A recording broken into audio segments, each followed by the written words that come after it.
PHE employ United front आज media के माध्यम से ये कहना चाहता है कि जिस प्रकार से हमें जानकारी मिली है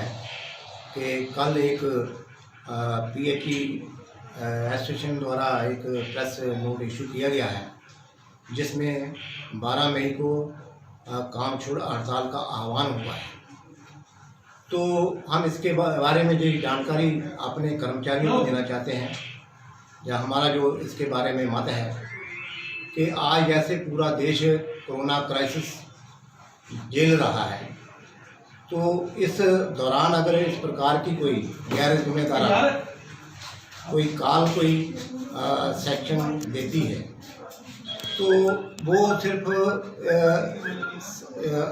कर्मचारी विरोधी ही नहीं है, वो समाज विरोधी है, देश विरोधी है। और ऐसी चीज़ें इस वक्त जो देश हमारा पूरे संकट में है, तो इस प्रकार की घटनाएं नहीं होनी चाहिए। तो हमारा जो पीएचई एम्प्लॉय यूनाइटेड फ्रंट है, इस जो आह्वान किया हुआ है स्ट्राइक का 12 मई से, इससे बिल्कुल अलग मत रखता है, भिन्न मत रखता है।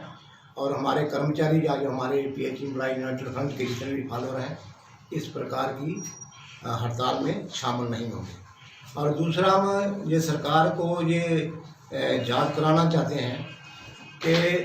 जैसे पीएचई एम्प्लॉय यूनाइटेड फ्रंट के साथ एक हड़ताल के बाद पिछले दिनों एक एग्रीमेंट भी हुआ था, तो लगभग 2-3 महीने हो गए हैं। तो जो एग्रीमेंट हुआ था उसमें बेसिस रिवाइज करने का था, या फिर 12 वोचर जिनका जो कंडीशन लगाया गया उसको वेव ऑफ करने का था, या फिर रेगुलाइजेशन का प्रोसेस था, या फिर उनकी बेसिस का अरेंजमेंट जो सेंट्रल बेस एक्ट जो है उसके अनुसार देने का सरकार का जो आश्वासन था। अब सरकार ने ये हमारे आश्वासन आज तक पूरे नहीं किए हैं, तो हम सरकार से ये अपील करते हैं, जो हमारे संबंधित अधिकारी हैं सेक्रेटेरिएट के अंदर बैठे हुए, या फिर हमारे गवर्नर महोदय जो रियासत के, उनसे भी अपील करना चाहते हैं कि ये हमारे मसले जो हैं, हमारे डेलीगेटेड वर्कर्स के जो एक कम्युनिटी जो है आज कोरोना के दौरान उसी प्रकार से काम कर रही है, एसेंशियल ड्यूटी दे रही है जैसे नॉर्मल ड्यूटी देते थे, और उनके लिए कोई सरकार की तरफ से फैसिलिटीज़ भी नहीं दी गई है। और यहाँ तक सुनने में आता है कि कुछ सरकार ने इसके लिए एक्स्ट्रा फंड भी रिलीज़ किए थे कोरोना से बचाव के लिए कर्मचारियों को जो ड्यूटी पर आते हैं। ये सैनिटाइजेशन का था, या फिर सैनिटाइज़र इशू करने थे, या फिर ग्लव्स इशू करने थे, मास्क वगैरह, वो भी पार्शली हुए हैं। तो हम सरकार से ये कहना चाहते हैं कि सभी जो ड्यूटी वाले हैं उनको जरा ये सारे जो सेफ्टी मटीरियल जो है वो ठीक तरीके से, प्रॉपर तरीके से वो उपलब्ध करवाया जाए, और ताकि हमारे कर्मचारी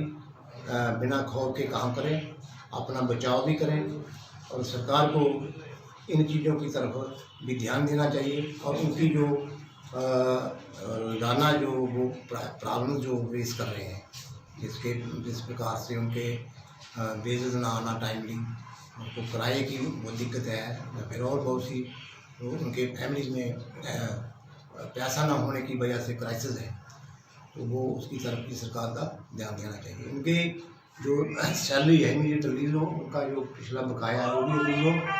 तो हम सरकार से हम तावन करना चाहते हैं, हम सरकार को ये कहीं संकट में नहीं डालना चाहते। तो इसलिए सरकार जो पीएचई एम्प्लॉय यूनाइटेड फ्रंट की अपील पर ध्यान दें, और इन कर्मचारियों की जो हमारे पीएचई के जो दिन रात काम कर रहे हैं अपने आप को संकट में डालकर, तो उनकी तरफ ध्यान दें। दूसरा, हम ये कहना चाहेंगे कि सरकार ने अभी एक जो एसेंशियल ड्यूटीज़ पर लोग हैं, जैसे पैरामेडिकल स्टाफ है या फिर म्यूनसिपल वर्कर्स हैं, उनके लिए लाइफ इंश्योरेंस का कुछ उनका वो किया है। तो इस प्रकार हम सरकार से ये भी अपील करना चाहते हैं कि हमारे जो कर्मचारी हैं, पीएचई के कर्मचारी, ये भी एक एसेंशियल ड्यूटीज़ पर हैं, हमारा भी एसेंशियल डिपार्टमेंट है, तो इनको भी इंश्योरेंस के प्रीव्यू में लाना चाहिए। ये हमारी सरकार से अपील है।